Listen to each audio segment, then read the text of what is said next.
run through the key findings of the report. If you'd like to ask a question, you can already do so, and I can see a couple of people already have, by using the Q&A function at the bottom of your screen. So with that, Kat, over to you for some introductory remarks.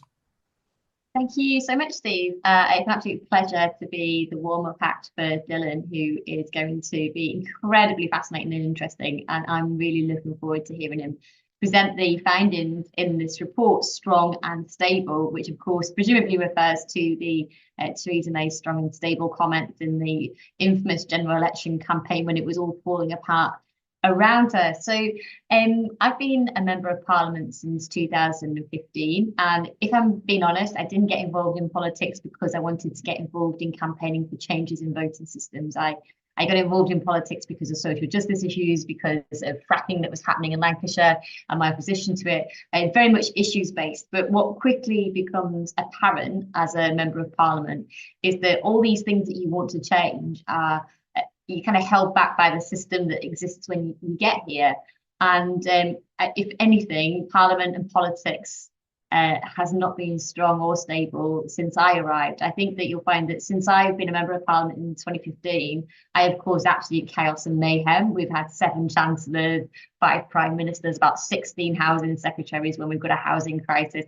It is not strong and stable by any stretch of the imagination. So the old argument that I've heard so many times thrown at me as someone who does support PR of, you know, first past the post, provide stable governments, I think has been blown out the water just by a series of events in the last sort of 9 years, frankly, as Parliament continues to go from one kind of crazy crisis to another, and we have unprecedented things happening all the time.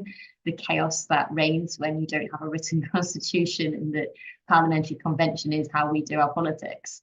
But I just want to put it in a wee bit of context here, which is just around the different ways in which the government, the Tories, have tried to manipulate our democracy. Now, whenever I have a school visit, I always ask children whether or not they think we live in a democracy, because when you pass a law in the UK Parliament, you pass it through the elected House of Commons. It then has to go through the unelected House of Lords. And then, of course, an unelected head of state gives royal assent. So I always make the point that whilst we talk about a democracy, we are on really thin ice to begin with. But in the last few years, we've seen a government try and restrict who can vote at elections in terms of bringing in voter ID. We've seen them extending the franchise to overseas electors, but not extending the franchise to 16 and 17-year-olds. We've seen the repeal of things like the Fixed Term Parliament Act, which puts power in the hands of just the Prime Minister to decide when to blow the finish whistle on the game of politics that's going on at the moment. So the general election is just decided by one Prime Minister, who in our case is completely unelected other than by the people of Richmond, Yorkshire. And most recently, the government's policy statement that they have brought out for the Independent Electoral Commission directing its work. I think that's just a series of events which mean that I think all of us should be very vigilant about what democracy we have and defending it. I mean, personally, I am all for expanding democracy, making UK politics far more democratic and far more public involvement and more accountability for our politicians. That's great. But at the moment, we've just seen a massive rolling back. And when it comes to electoral systems, the Tories have absolutely no desire whatsoever to make it proportionate, make it fair. And instead, what we saw under the Elections Act was a rolling back. So where police and crime commissioners or mayors have been elected, not by a proportional system, but by the alternative vote, we saw that really roll back, and first past the post is replacing things. So I worry that we're going backwards, but I think that one of the arguments that we're constantly thrown at us from non-progressive forces is about the strength and stability of first past the post. And I think that Dylan, your report really blows that open and does it in a way which is far more academic and articulate than you're going to get from me as a politician with that kind of lived experience. But that's it for my opening remarks. I'm really excited, Dylan, to hear what you've got to say. Poorly timed drink of water on my part. Kat, thank you very much. Dylan, I will just share the slides and then hand over to you. Yeah, well, thanks to Steve and Kat for those introductions. But basically, where this report comes from is the simple fact that in spite of numerous PR-using democracies exhibiting high levels of political stability, or at the very least levels tantamount to the UK's, the idea that proportional representation is connected to greater levels of instability remains a heavily entrenched part of the electoral reform debate in the UK. And not just in terms of being one of the go-to arguments for those who oppose reform, but you'll often find people who support PR viewing it as a necessary trade-off for far more representative results. So what I've done is identified and analysed the performance of 17 established Western parliamentary democracies over the past 50 years, according to 10 varied measures of parliamentary, governmental and ministerial stability. This should provide a conclusive evidential counterweight to the all-too-common argument that PR is associated with higher levels of political instability. Hopefully, we should no longer see people cherry-picking undeniable weak performers like Italy and painting them as representative, because we now have the data and it's very clear. Across our 10 measures of political stability, we find that PR users actually outperform non-PR users on 8 of them. On average, PR-elected parliaments last longer and there is less volatility between them. Prime ministers, cabinet ministers, and even cabinets themselves last longer in PR-using countries, and while the average gaps between changes in the partisan composition of government might be longer in non-PR users, alternation in the party of the Prime Minister and the length of time parties actually spend in government is slightly longer in PR-using countries. The only example where majoritarian countries do have an undeniable advantage is on the speed of government formation, but as we'll come to, even that isn't so simple. However, it's important not to get too hung up on differences between the two categories, whether one is beating the other. We're not saying that PR would drastically improve British political stability overnight, because there's no real grounds to expect it would damage it. What the evidence suggests is that the relationship is non-causal, with levels of stability determined by political choices and certain cultural and institutional factors. We can see this best by looking at the huge variation that exists within the two categories of voting system, by looking at the individual measures themselves. Like in the report, for all these charts, what would typically be viewed as more stable is on the right-hand side. Let's start with parliaments and how long each one serves relative to how long they could serve. I've noticed that any snap election abroad tends to lead to British commentators creating a connection with their use of PR. But the data is very clear that most parliaments in established democracies are actually better at sticking out their term than us, with the top 5 performers on this measure all users of PR and fellow first-past-the-post user Canada skulking down at the bottom of the table. But as will become the core theme on all these charts, the important thing to notice is the variation within the two categories of voting system, and to think of more plausible alternative explanations. What do Canada, Denmark, Ireland and Britain have in common? Calling an election is very much at the discretion of the Prime Minister, and governing parties tend to be relaxed about using it. While in Norway, Sweden and Switzerland, earlier elections are either completely impossible or very difficult. It's not the voting system driving the difference here. With interparliamentary volatility, i.e. the net change in the seats held by each party from one parliament to the next, the UK actually performs relatively well, though really as part of a group of similarly low volatility parliaments, mostly PR users. Indeed, this is another theme across these measures. Britain is the least consistent of our countries in terms of where it places, sometimes high performing, sometimes low, sometimes middling. But impossible to ignore is that the other more volatile end of the spectrum sees 2 users of majoritarian systems, Canada and France, as well as Italy, with their average pulled up entirely by their semi-PR period since 1994. The exaggerative qualities of non-PR systems in these cases are creating the massive artificial swings in seats between parliaments.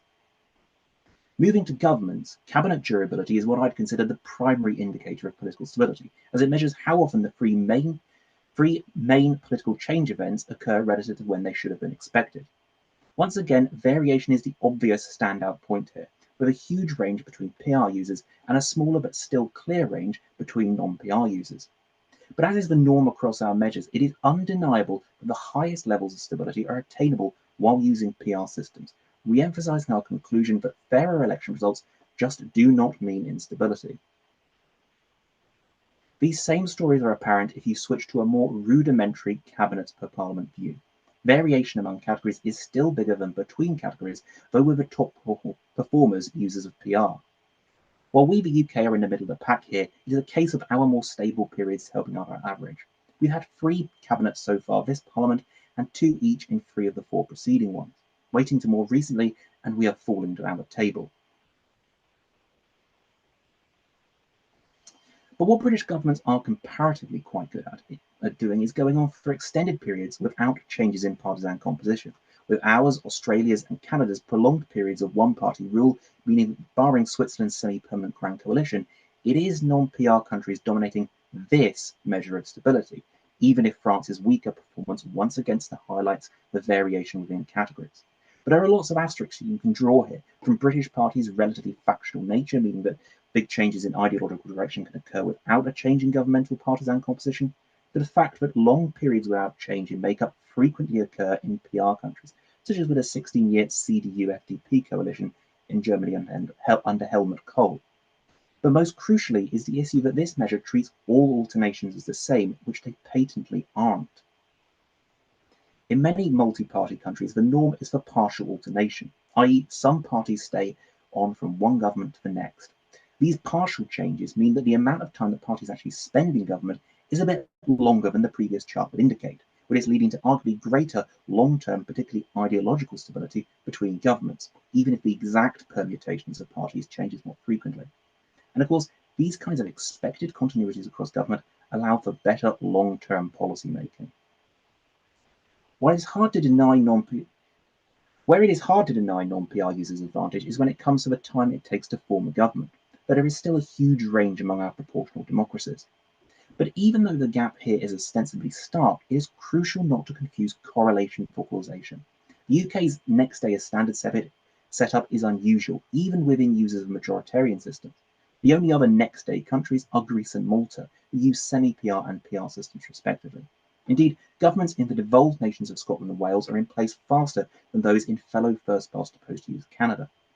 As is often the case, the voting system is not really the culprit here, but wider institutional and cultural differences.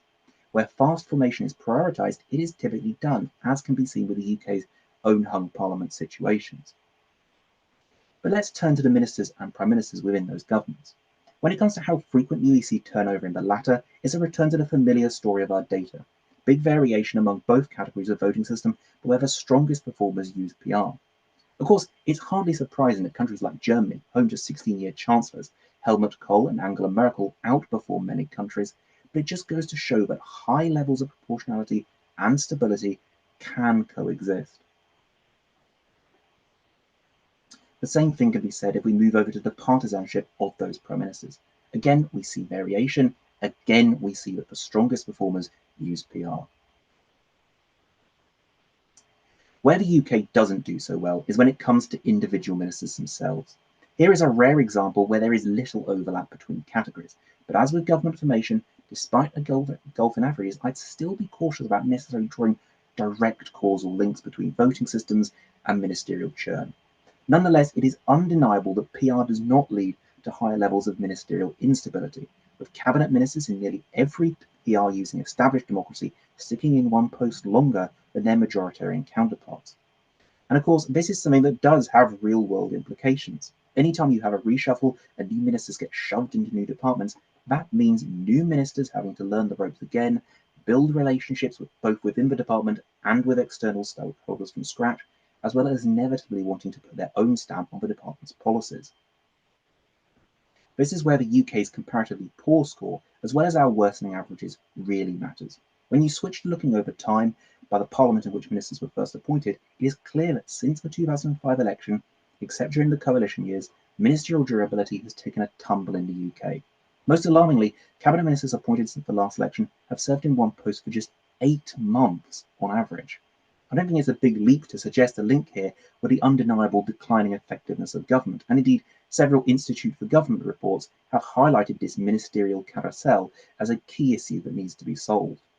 The comparative perspective is also key. The German minister appointed after an election can expect to remain in place for the whole parliament, and even though there is variation between German parliaments too, their worst cases are still better than our best cases. A more reasonable comparison to the UK, particularly these days, is Italy. Although our ministerial churn since the turn of the century is actually faster than that of a country whose reputation for stability precedes it, Plus, turnover rates in the current British Parliament managed to be worse than that in the 1992 to 1994 Parliament, which, let's not forget, saw a complete collapse of the 5 governing parties. Of course, our stability is limited to just 17 long-standing democracies. But even if we switch to a wider and more contemporary view, including many of the newer democracies of Southern and Eastern Europe, none of the conclusions really change, i.e. a lot of variation between voting system categories, with the high performers nearly all PR users, again demonstrating that a fairer voting system far from equals instability. Similarly, if we switch to looking within the UK, the devolved politics of Scotland and Wales have largely been more stable since the creation of their respective PR-elected institutions than UK-wide politics has been over the same period, particularly on the core measures of parliamentary term completion, cabinet durability, and prime ministerial and ministerial turnover. Scotland and Wales shows a coexistence of the British political culture and PR with no adverse impact on stability. What was most apparent across the study is the sheer variation between countries that merely happen to share the same type of voting system, showing an absence of correlation, with variation instead driven by institutional and cultural differences. But to definitively examine a potential causal link, what we really need is a case of one country, two voting systems. Luckily, we have New Zealand, who switched from first past the post to mixed member PR for the 1996 election.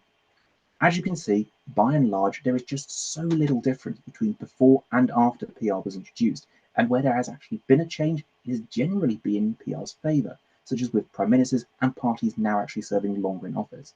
Even the odd victories for the pre-reform era are somewhat illusory. Cabinet durability does appear to have fallen, but this is entirely off the back of the first, arguably transitional post-PR parliament, and while government formation is a bit longer, all but one has been formed before Parliament first met. Basically, New Zealand suggests no causal link between PR and instability. As ever with the Kiwi electoral reform, the advantages of PR have materialised, the claimed disadvantages have not. And this is what it all comes back to. Ultimately, with all the evidence taken together, it is simply not plausible to claim there is a substantive causal link between PR and political instability. Nor is it credible to say the UK would inherently become less politically stable if it adopted a PR voting system. Strong and stable governments are fully achievable under both types of voting system, with many of the strongest and stablest found in proportional democracies.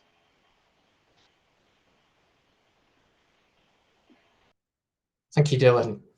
It was I don't know if it was a tour de force or tour d'horizon, but either way, thank you very much. I guess, if I may, I'll just get the report's so rich in data. There's so many avenues to explore, and we could go on for hours, but I assure everyone watching that we won't do that. But if I may, I'll get the ball rolling with one or two questions for the two of you, and then open it up to questions from the audience. And I think, first of all, and I'll come first to Kat on this.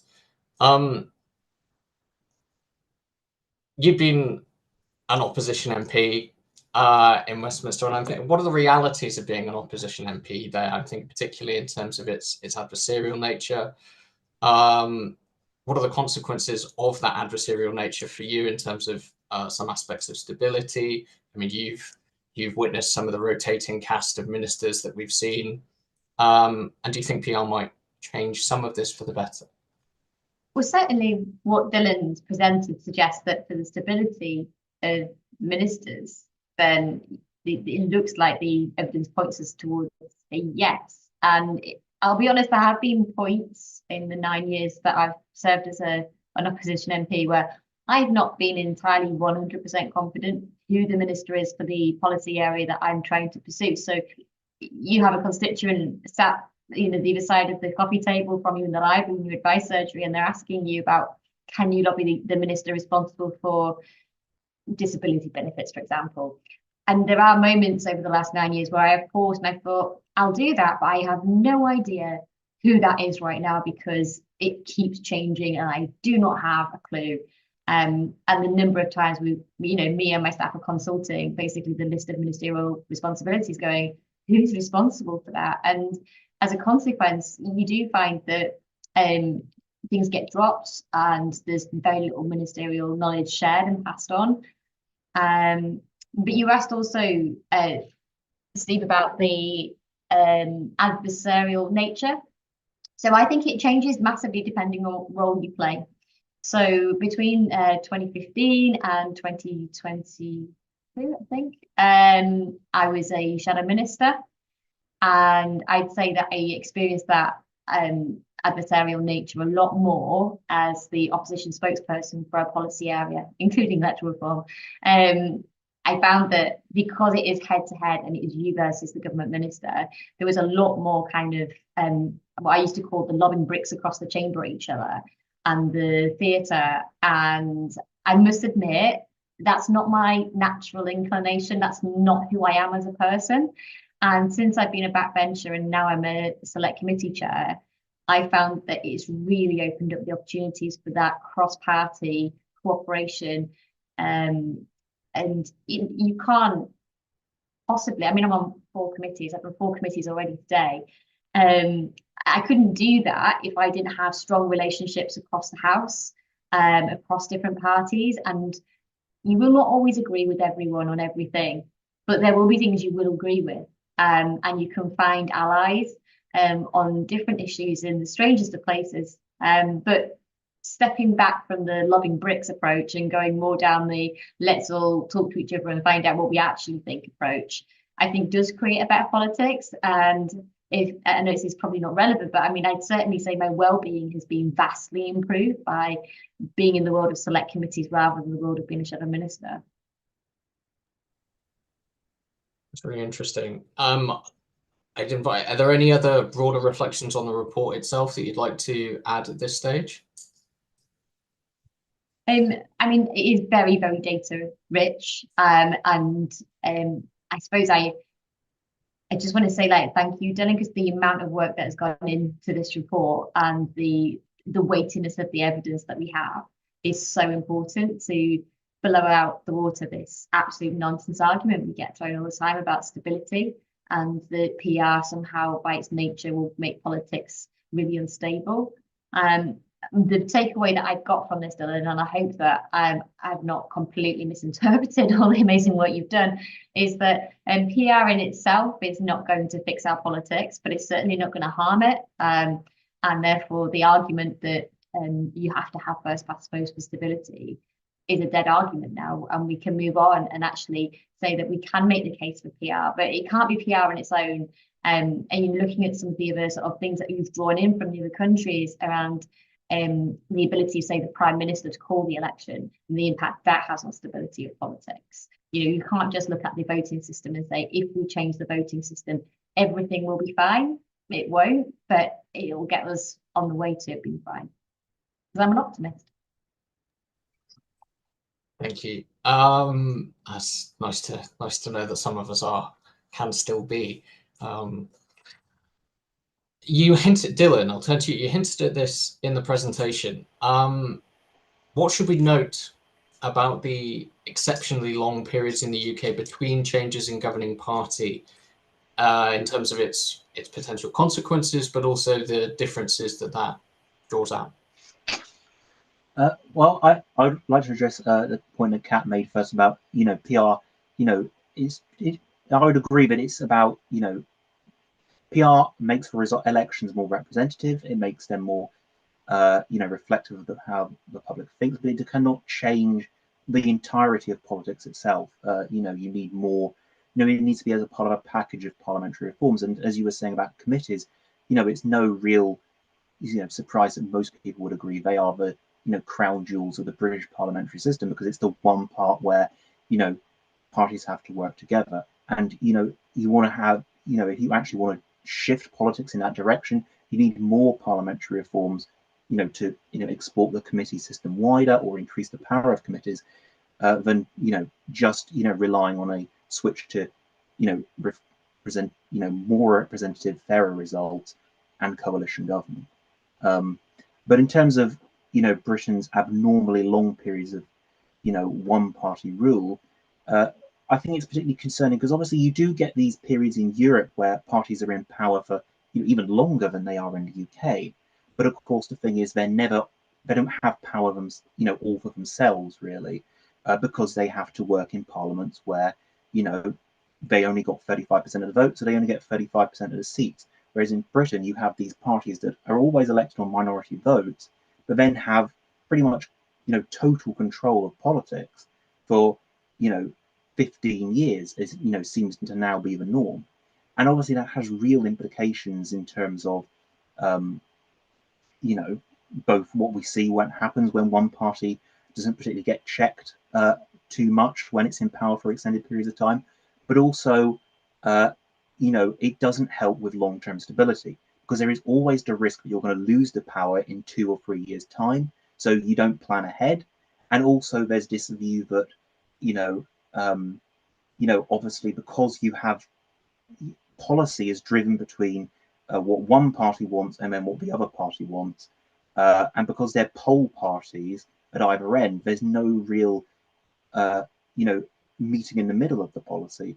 And so what you tend to get, well, no, not always indeed, you tend to get this situation where, a new government might reverse quite a lot of policies the old government put in, rather than maybe having a more in-between policy that lasts longer. Any thoughts on that? Sorry, Steve, can I ask a question to Dylan? Is that in order? Go ahead.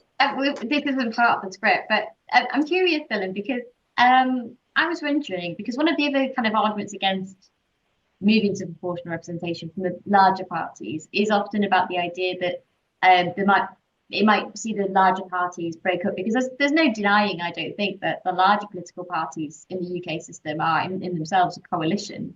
And I wondered what your thoughts were on whether or not a move to proportional representation is a threat to the current makeup of what I'm going to call the big two political parties, or whether or not you think that they would be still sustained, but the other parties that currently don't have parliamentary representation would probably get representation. So you just see more parties in the UK Parliament.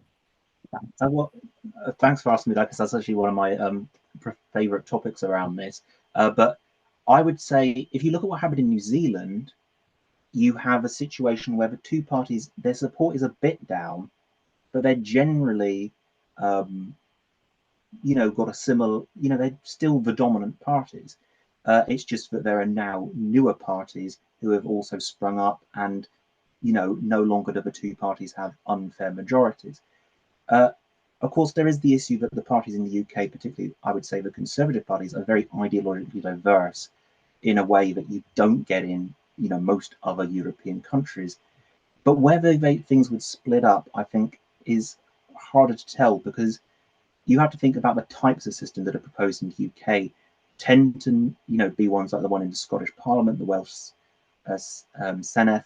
You tend not to be ones that would encourage, dozens of parties. They're ones where you're probably going to get about 5, 6 parties maximum, nationwide parties, really able to win seats. So I think you're going to have, maybe the two big parties would, see a little bit lower support, but probably actually they'd remain the dominant political forces, at least in the medium term. But I think it's hard, particularly on the right, because obviously the Conservative Party is very ideologically diverse on both, the economic and social spectrums, and you don't really see anything like that in other Western, well, certainly PR using Western democracies, where the right is often, the ideological diversity of, economic liberals and etc. is, much better represented, rather than these, big tent parties that squash too many diverse views in one. I'm glad that my role has been made superfluous. So I just let the two of you continue. No, there's, Kat, I'm sure you understand, there's lots of Labour-facing questions coming in, and we will get to probably the core one shortly. But I just wanted to ask, were Labour, as is looking likely, were Labour to win the next election, do you think the progressively worsening governmental and ministerial instability that the report charts over 50 years could be a cause for concern for the next government?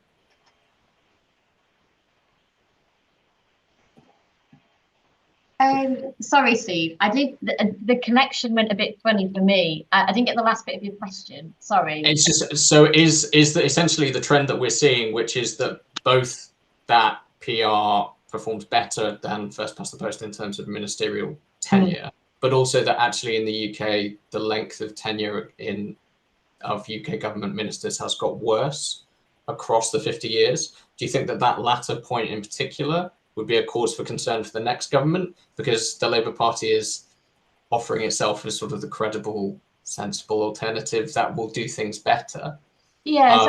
But are there some underlying issues here that even that would struggle to? Yeah, I mean, it's certainly the offer that Labour has to the country at the moment is basically, I suppose, to boil it down, very much that the Tories have got completely out of control. They don't know what they're doing. It's utter chaos, and we are the grown-ups and we'll step in. And that in itself suggests a level of political stability. It suggests to me that Keir Starmer is looking at having that sort of longevity of ministerial posts. Certainly within the Labour Party, I think it's safe to say that Keir is very secure in his role, whereas, you know, tonight we're seeing, if you're scrolling X, you're finding that is Graham Brady talking to Rishi Sunak, is there enough letters in? I don't think that Keir faces the same threat in the Labour Party, and doesn't face any threat, frankly. So I think you see that level of stability, but if a Labour government was to bring in PR, and I certainly hope they would that help to firm up that stability? I think over the long term, yeah, but I think a lot of this is about political, cultural change rather than system change. That is my instinct. My instinct is to say a lot of this is very cultural. I would like to see ministers in post for a longer period of time. Certainly as a shadow minister, I was in post for a very long time and saw about 3 ministers at various points. And I found that the longer I was in the role I was doing, the better I got at it, the more I understood the intricacies of it, and the more, you know, the better the questions I could ask the minister in terms of holding the government to account. But as important as it is for an opposition to hold a government to account, it's perhaps even more important when we have government ministers who actually know what they're doing and are able to know their brief well enough to be able to make the right decisions for the country and for the people of this country, because that's what we rely on. We rely on governments to make the right decision for people. So I'm inclined to say yes, broadly speaking, but I think it wouldn't be very much. It wouldn't be overnight. I think you've still got to get over some of the cultural barriers to change. Dylan, I'll come to you in just a second. I'll ask the question then. It is on quite a lot of people's lips, various forms of this. Just this one from Jeff in particular. Why won't the Labour leadership follow the party's vote to introduce PR? Or slightly more generously phrased one, what's the sort of timeline you think maybe towards getting there? Do you think, what's the horizon maybe we should be looking at? I think it's clear from what Keir has said, you know, that he is broadly sympathetic, I suppose, is probably a very fair way of saying that, you know, certainly before he was leader, he made very warm noises towards PR. And actually, if you look towards what Labour has done in government, so when a Labour government created the Welsh Senedd and the Scottish Parliament, it came with proportional elements to the voting systems to make sure that some of the representatives in those bodies were elected by PR. You know, I think that if you look at a lot of the mayoral roles that were created, the Mayor of London, obviously that was created with a proportional element to it. So I think we've got a track record in government of bringing it in.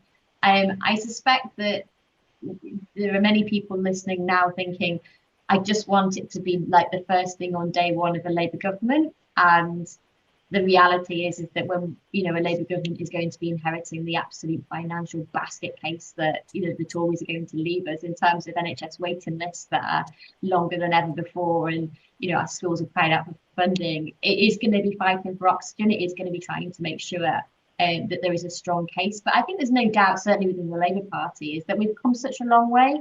You know, I've been a member of the Labour Party long enough to remember where those of us that argued for proportional representation were in a minority within the party membership. I don't think there's any question now that we are in the majority within the party membership. I suspect we're probably in the majority of MPs in the Westminster Parliamentary Labour Party as well.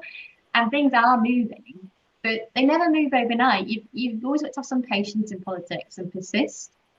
and persistence does pay off. I firmly believe that we will not be using first past the post in 20 years' time, but I don't know at what point in that 20 years it is going to be the tipping point where the change happens. But I can just pledge that I will do my best in the role that I have for as long as I have it, and the voters of Lancaster and Wyre at the next election, should they re-elect me, I will push it. And that's something that I feel very strongly about now. And as I said at the beginning, Steve, this isn't what motivated me to get involved in politics. Proportional representation wasn't what made 27-year-old me say, do you know what, I'm going to go and put myself forward for Parliament because I really want to bring in PR. It was very much about other issues, but I can't pursue the environmental campaigns that I want to pursue in a broken system. So it is part of the solution of the broader stuff that I want to do. That's really interesting. I'm not going to take the bait about why weren't you at 27 wanting just your single sole purpose as an elected representative to be to campaign for electoral reform, but I will pick up the point about it being part of the picture and bring in Matthew's question, which is, and I'll address this to you, Dylan, first. And he says, it always worries me that Fair Vote supporters sometimes overpromise in regards to what a fairer system will mean. Are we not better not to overpromise and only promise a more proportional parliament? Well, I do think, there is obviously always that worry that you are, overstating your case in a way. But I think this is, what I've tried to do here. I'm not suggesting, it's a one-step change to a political utopia. It's a case of, well, we know what PR can do, which is bring in the more representative parliaments to reflect public opinion, and there are some effects in terms of that. There's a well-established, view that PR actually increases turnout by a few points. There's the effects of just having more diverse views in Parliament, more established diverse views. But I think in terms of wider systems, I think you've got to tread that case of wanting to make an inspiring case that people actually want to listen to, but also being realistic about things and saying that PR isn't going to solve all the issues in politics, but it can it is an important step change in that respect. And I think I'm not trying to overstate that as I said, I'm not, it's not about saying PR will instantly make Britain more politically stable. It's about saying that there's no reason to think you can't have a Tony Blair or Margaret Thatcher led prime minister under a PR system. That's not these are not things that would disappear if that's what voters wanted. Any further thoughts, or should we crack on with some more questions? There's some more questions as well. Yeah, great. Then there's a few speaking on the issue of PR more broadly and voter turnout in particular. And Ronnie references Keir Starmer quote where he says, in reference to safe seats and people feeling that their vote doesn't count, we'll never get full participation in our electoral system until we do that at every level, address the fact that they feel their vote doesn't count. Kat, do you think we would see more people vote? Well, my seat's not a safe seat. It never has been. It is very, very marginal, and the boundary changes make it on paper Tory for the next election. So I don't have the luxury of having a safe seat. So I have to fight for every vote. And I think this is why I support PR, because I know, so every week I'm out and I knock doors around my constituency and I speak to voters, and they might raise about the issues of the day, but I've lost count of the number of times that I have knocked on a door and someone's answered and they've said, oh, it's lovely to see you, you're my MP, I'm really worried about the pothole on the end of the street, or by the way, I'm a member of the Liberal Democrats, but don't worry, I vote for you because I know that it's really tight around here, so don't worry, I know I don't want a Tory MP, so I'm going to vote for you. And it's nice that they're voting for me in the sense of, it's quite tight and I don't really want a Tory MP in my area either, so great. But I don't like that. I don't want people to feel that they have to vote for me to stop something they really don't like. I'd like much rather people voted or felt they could vote for something they just genuinely believed in. But just up the road from me, in sort of Kendal, where Tim Farron's the MP, who's a Liberal Democrat MP, I know I've got lots of friends there who I know are members of the Labour Party. And I know that in the privacy of the ballot box, they are putting a cross next to Tim Farron's name to stop the Tories getting. And I just think it would be a lot better if we could all vote for the party that we most closely identified with. And it just makes me quite sad because it means that there are obviously other parts of the country where people feel like it isn't worth voting. Like I have spoken to people who've gone, well, there's no point turning out to vote. You know, it's such a safe Tory seat. My vote won't make a difference.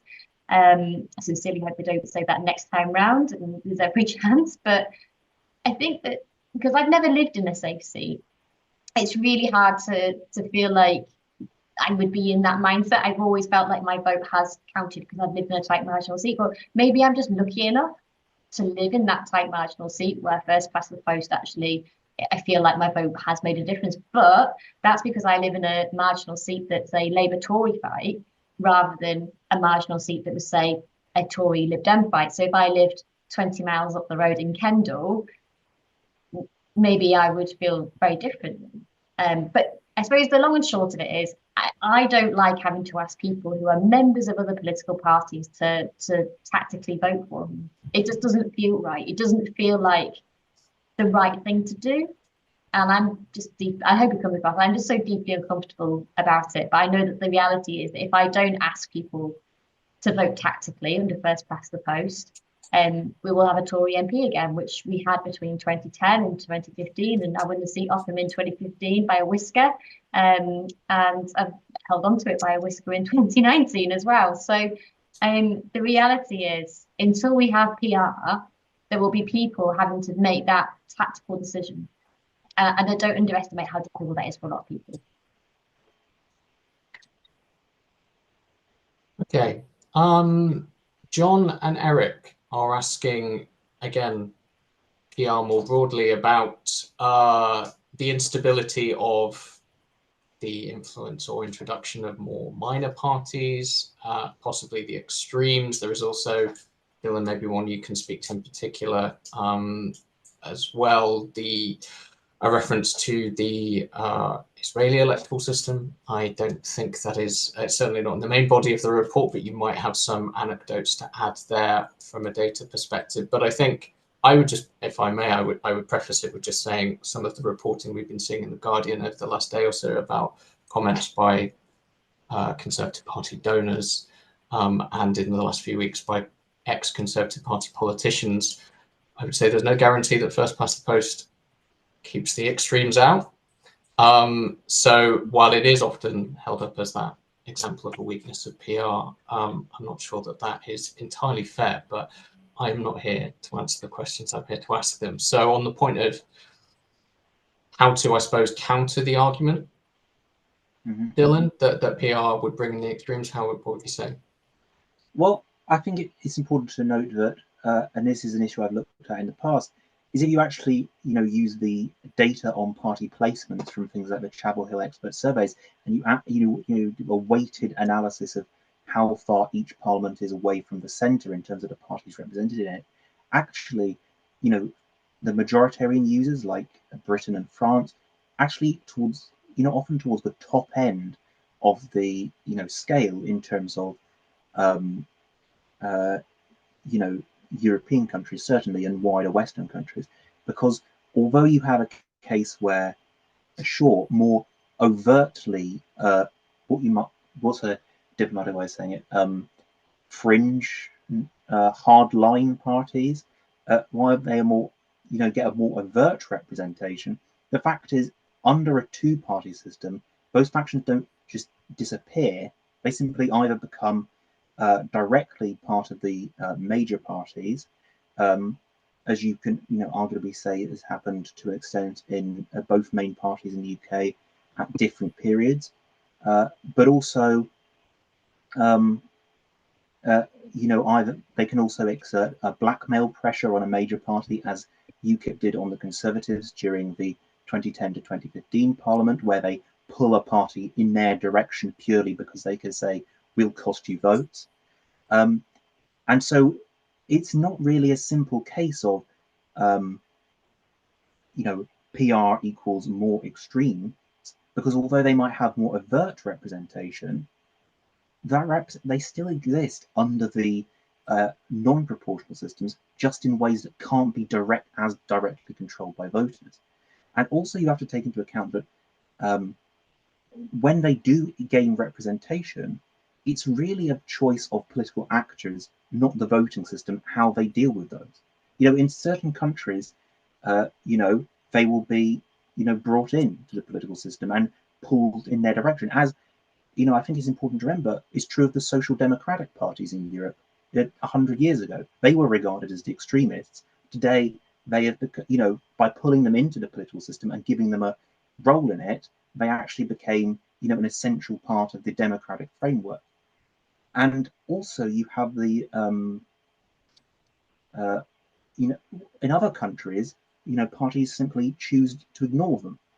So, for instance, really the only parts of Europe, Western Europe, you can say are free of, say, right-wing populism are French-speaking Belgium and Ireland, really, and also arguably Scotland, although, you still have, Reform polling at 5% there. So, and, obviously there's the issues around that faction's influence in the Conservative Party. But generally, it's really not a simple issue. It's not binary. There's so many cultural, electoral factors that play that when you actually look at it in the whole, you find that really, again, as with stability, it's more variation within the two categories than between them in terms of the impacts of extremism. And I'd say on the right-wing extremism, I was doing anti-BNP campaigning long before I joined the Labour Party, because I actually think it's important to acknowledge that, when hard right-wing populist parties become popular, it's usually because there is something that the political parties have not picked up as an issue and need to address in terms of where the electorate is. So I do think you need to tackle. So now I don't hesitate to tackle. I can hesitate to tackle the racism of the BNP, and when you get sort of neo-Nazi groups that raise their head, I think you've got to tackle them and challenge them, and call out their racism. You can't just block them from the system and use a electoral system in the hope that they don't get in. Because I don't think that works in the long run. I think you need to tackle the hate.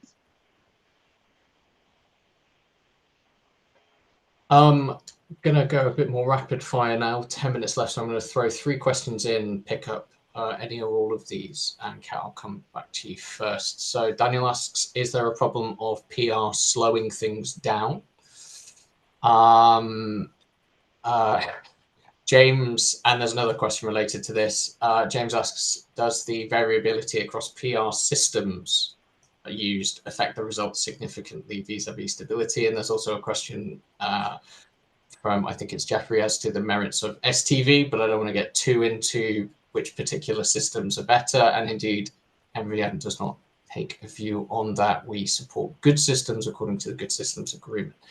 And then finally, Anonymous, I wonder if PR will ultimately have an influence on minister quality. Would we really want some characters in power for a full 5 years? So, Kat. I think that's a great question. Again, I don't think, I'm not going to make the argument that we should say perfect enemy is good, because I suppose like make votes matters. Like, just think, let's try and improve the system. I'm going to let Dylan pick up the questions on the variety of different systems, because he is clearly going to be way smarter on that than I am. Does PR slow things down? Maybe it does, maybe it doesn't. But is it a problem if it does? Because, maybe slowing down, say, the formation of a government actually makes for better choices. Maybe speed is not really what we're looking for. Just my view. No comment on the minister's tenure for Sorry, 5 years. sorry. Want to add any jibes? There, Steve. You were like, oh, tight for time. So I was thinking, right, I'm going to go through really quickly. But then I completely forgot to say, there's no knowing if it will or it won't, but I would hope it would, because despite me saying I'm an optimist, my team just conceded a goal just as soon as they said that. So despite my football team losing 1-0 now, I am still an optimist. And I do think that things can get better, and PR is a step in the right direction for that.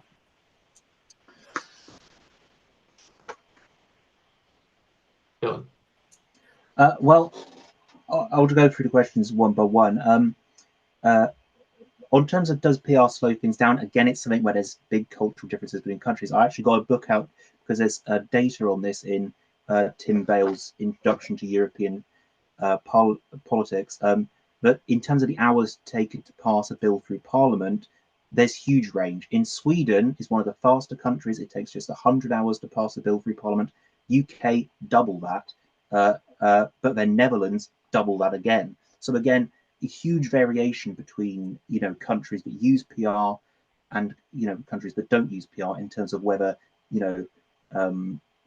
Parliament moves quickly, whether politics moves quickly. And again, New Zealand, of course, an example where you saw that big shift, but in New Zealand politics, bills can go very quickly through Parliament, arguably too quickly. But again, it's a case of with PR, it's really a case of if you want something to continue after the change, a part of your political culture, you can do that. It's just you've got to make that happen. In terms of does variation exist within systems, between different types of PR systems, again, it's a little bit of a small, what you might call a small n problem. There aren't really enough samples of particularly the sort of a less well-used systems like MMP and STV. There aren't really enough cases of where you can definitively say something. So if you look at STV, that's used in Malta, which is relatively highly stable, and Ireland, which is towards the bottom of our league. MMP, Germany and New Zealand both tend to be, well, Germany particularly, but Germany and New Zealand both above average on most of our measures. But I don't think there's really enough data to say that MMP will lead to more stability than list PR, because again, I think it's really a cultural thing. But of course there are of course a few little interactions that I think you could argue one way or the other, such as Finland has a very open list system and consequently has very candidate oriented politics, which leads to less party unity, which arguably is a reason that they have perhaps less stable cabinets than other countries, because those parliamentary parties are so diverse in terms of their MPs always want to be seen as individuals as well as party members. And then in terms of PR impacting on ministerial quality, again, it's back to these cultural differences, because in a lot of European countries, particularly like the Netherlands, there is always the impact. There is an emphasis on expert ministers. So, politicians will go into parliament and government as experts on health policy or experts on education policy. But again, that's a cultural difference. If you want that in the UK, you can shift in that direction. But if you don't, if you're happy with the, sort of learn on the job model that we have in the UK, you can stick with that. But it's also a case of, perhaps you can let them learn on the job longer so that they are able to become experts, as Kat was saying earlier. And there was another point, just to pick up on something Kat was saying earlier about, the people being engaged in the process in terms of feeling their vote count. I think one of the things we forget when we emphasize the representational benefits of PR is it's not just in terms of parties as a whole, but also parties themselves reflect their voters better. So there'll be, at the minute, Labour MPs are disproportionately Northern and London based. A lot of the Labour voters live in the south, but there aren't many Labour MPs there. Under PR, you have a much more regionally reflective, demographically reflective set of MPs. And also in terms of, do people have an MP they voted for? In Britain, only about half of people have an MP they voted for. In countries that use constituency-based forms of PR, you're averaging about 90% plus of people have an MP they voted for. So that is a really important difference, I think, that sometimes gets forgotten about, that PR has representational benefits beyond just the headline numbers. That's great. Okay, we're getting close to the wire. So final round. Question from YT. How would you approach the argument made by detractors of proportional representation that first past the post is intrinsically British and PR is inherently foreign? And a related question asking, should we be taking more notice of the data on Scotland and Wales? So that ties into the same issue. There's then a question which I have been asked on WhatsApp to ask from Susanna. The main contribution that PR offers is surely a tendency towards greater consensus and against the adversarial style, which is so unhelpful in our current system. And is that not what leads to greater stability? So if not the voting system, then what, I suppose? Kat, over to you first. It's certainly not going to be just the voting system. So I don't think you can say you fix the voting system and you fix everything. And I don't think anyone's actually trying to argue that. And it's really interesting, the idea that somehow first past the post is a British system. I'd never really thought about it in that way. But given that we have, a Scottish and Welsh Parliament that are elected using a PR system, I'm someone who is my politics now is that I'm a unionist, but I would say that therefore PR is also a British system, and over time things evolve. First past the post came about when people there was only ever two candidates, most people were illiterate, and it was a cross in the box. It was a really simple system. But the truth is that our electorate is so much more tuned in and intelligent and savvy, and I just think we can move to a PR system, engage more people, and hopefully strengthen democracy, because democracy is so vulnerable right now. That we should be looking at absolutely every tool in the box. Yeah, PR is not going to fix the nation's disengagement with democracy, but it's not going to do any harm. We should take every opportunity to strengthen democracy, and I feel very strongly about that. Was that all the questions, Steve? Yeah, I think that covers it. And in terms of time, I think that'll do. So, Dylan, any last thoughts in terms of any of those? Well, I was just to say, in terms of first past the post being foreign, in Europe, STV has historically been referred to as British version of the British variant of proportional representation, because it was developed in UK and also Denmark at the same time. But it was always known as British proportional representation. And in terms of Scotland and Wales, I do think we should also pay a lot of attention to them, because it is like New Zealand, it is probably the closest example we have to the Westminster model and PR coexisting very well. So I think we should always look to Scotland and Wales as well as New Zealand as examples, more than say somewhere like Italy, which really there are so many cultural differences between British and Italian politics that you're not really going to learn a huge amount there. Fantastic. Unfortunately, that's it. We are out of time. I'll just say, if you're interested, we're saying that PR is not the cause of instability, and that PR is not necessarily the silver bullet to instability. If you're interested in delving into what might be explaining some of that a bit more better, a bit differently, there is an explainer section in the report, and that is now available on the MVM website. Just head to the resources section. I'm hopeful one of my colleagues will put that in the chat. There you are. Fantastic. So thank you very, very much, Kat and Dylan, for being so generous with your time, both in the preparation of this report. Again, Kat contributed a really, really thoughtful forward, and sets it really nicely in the present context. Thank you very much for that. And to Dylan for compiling an exhaustive set of data to back up the findings here. And thank you again for your time being here tonight. Thanks also to everyone watching for joining us and for your interesting questions. Apologies if I didn't get to them.